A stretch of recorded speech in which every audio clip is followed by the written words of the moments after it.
Winter 49 BC, the banks of the Rubicon. This is where the law ends and the abyss begins.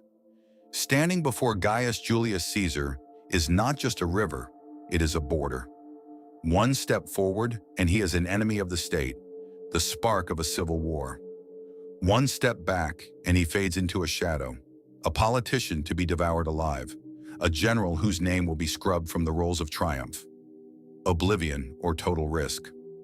He is a man who feels time slipping through his fingers like sand. He understands that the cost of hesitation today is a permanent defeat tomorrow. You too stood at your own Rubicon a month ago, a year ago, perhaps even this morning, but you did not cross. You stayed on the bank, convincing yourself the timing wasn't right. Caesar took the step. Why do most people lose the fight before the first sword is even drawn? The answer lies in the corridors of power that Caesar left behind. Look at those who opposed him, the Roman elite, the venerable senators, the high-born aristocrats. These were the finest minds of the ancient world. They were brilliantly educated, masters of rhetoric and logic. They could calculate risks 10 moves ahead and project a dozen different outcomes for every scenario. They were incredibly, painstakingly cautious, and that very caution became their slow-acting poison. Caesar watched as their massive intellects turned into heavy chains. He saw how smart people become dangerously slow because they see every possible mistake too clearly. They are haunted by the what-ifs. In their hands, prudence was no longer a virtue, it became a paralyzing weakness. Reason became a cage. We like to think that doubt is a sign of depth, a mark of a sophisticated mind. But let's be honest with ourselves. Most often, doubt is just a polite, socially acceptable way to run from responsibility. It is a way to legally do nothing while patting yourself on the back for your strategic analysis. While they analyzed, the world moved on without them. While the Roman elite sat in their marble halls waiting for the perfect moment and the perfect alignment of stars, Caesar understood a fundamental truth of the human condition. It is far better to be decisive and wrong than to be perfectly right and 10 minutes too late.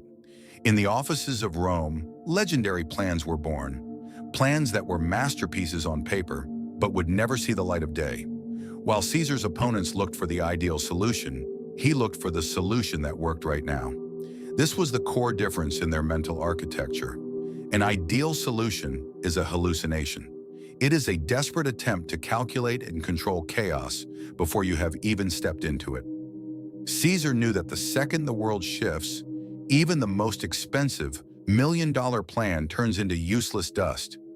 In the heat of conflict, the only thing that has any value is the ability to act when information is scarce. In his system, doubt wasn't a tool for refinement. It was a symptom of fear, the fear of losing the image you have built for yourself. A person doesn't hesitate because they lack data. They hesitate because they are terrified of being wrong in the eyes of history. We are obsessed with our legacy before we have even built it. For Caesar, being right wasn't a prerequisite. It wasn't the starting point. It was the result of his actions. He didn't wait for the clouds to part and for clarity to descend from the gods. He created clarity through the sheer force of his movement. Today, we blame our paralysis on a lack of opportunity or a lack of resources. That is a convenient lie we tell ourselves to sleep better at night. The real problem is an overproduction of opportunity. We are drowning in choices. Information noise creates the toxic illusion that there is a path out there somewhere, a path without loss, without blood, and without any risk. We get stuck in a perpetual state of window shopping our own lives, turning our existence into a crowded waiting room. Caesar cut through that noise with a single strike. He knew that any delay for the sake of clarifying details only serves to feed the monster of fear. The human psyche is wired such that a pause is never filled with truth. It is always filled with anxiety. The only way to kill doubt is to deny it the oxygen of time.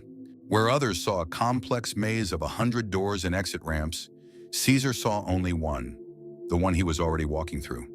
The Rubicon wasn't just a physical river in the dirt.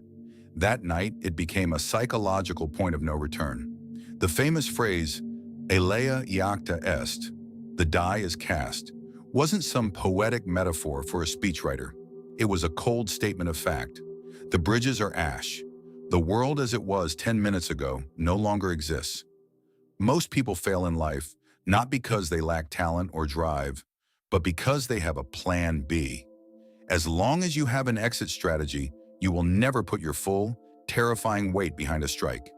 You will always hold back a reserve of energy to retreat, to make excuses, or to hide back in your old, safe life.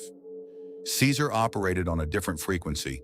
He deliberately created a situation where failure meant physical, literal death. This is the highest form of human focus. When retreat is no longer a physical possibility, the brain enters a state of operation that is inaccessible to the average person.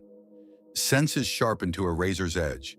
Fear transforms into a cold, calculating machine, and every secondary goal falls away like useless husk.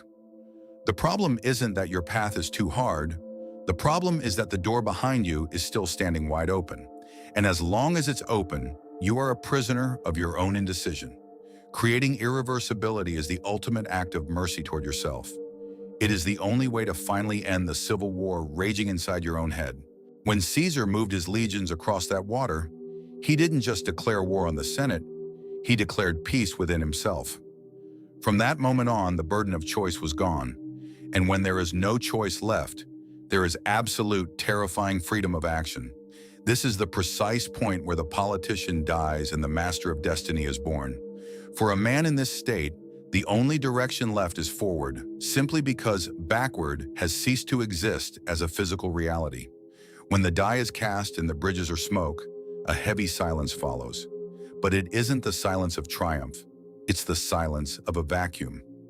That night, Caesar didn't feel like a hero or a winner. He felt the crushing weight of his armor, which suddenly seemed to weigh twice as much as it did on the other bank. The price of irreversibility is total, absolute loneliness. In that moment, you detach from the collective mind, from the safe advice of friends, and the hollow approval of society. Now, your mistakes belong only to you. Courage in this context is the most expensive currency in the world. It's a common mistake to think great people are born without fear. They aren't. Caesar simply made fear the background noise of his existence. He didn't let it drive the car. Most people break at this stage, looking around for external validation, for a nod of approval, or for signs from the universe. Caesar knew there would be no signs. There would only be the biting cold of the morning mist and the brutal necessity of giving the next order. Irreversibility is a surgical operation performed without anesthesia. You are cutting away your own right to be weak. You are becoming a function of your own iron will. One of the deepest traps of the human mind is our desperate thirst for justification. When we do something radical, our first instinct is to explain to the world why we did it. We want to prove our legitimacy and soften the blow.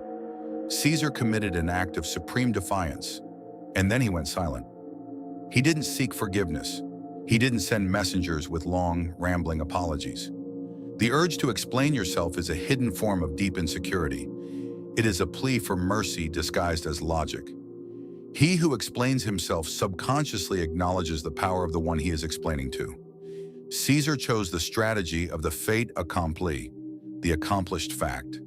He moved with such blistering speed that the concept of being right couldn't even keep up with him. Rightness had to chase him down later, after he had already seized the cities and the gold. The world is built to bow to the person who does not ask for permission or seek approval. If you stop to explain your maneuver, you give your enemy the chance to seize the initiative. If you move in total silence, you become a force of nature. History shows us that Caesar's enemies were not destroyed by the steel of his legions, but by the sheer speed of his decisions. He didn't just outfight them, he outdecided them. He compressed time itself until they had no room left to breathe. History belongs to those who decide first. The Caesar method is a mirror that asks you 3 questions you cannot lie to. Where has your analysis become a convenient excuse for your cowardice? What door to your old, comfortable life is still standing open, causing you to strike with only half of your potential? Where are you still waiting for a nod of approval, instead of just advancing into the unknown? The Rubicon is not a river in Italy. It's a line drawn inside the fabric of your own mind. Crossing it means you stop being a spectator and you finally start being the subject of history.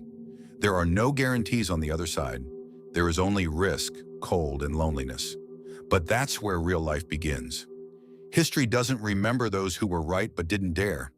It remembers those who cast the die and went to the end. Your Rubicon is right in front of you, and the water is cold.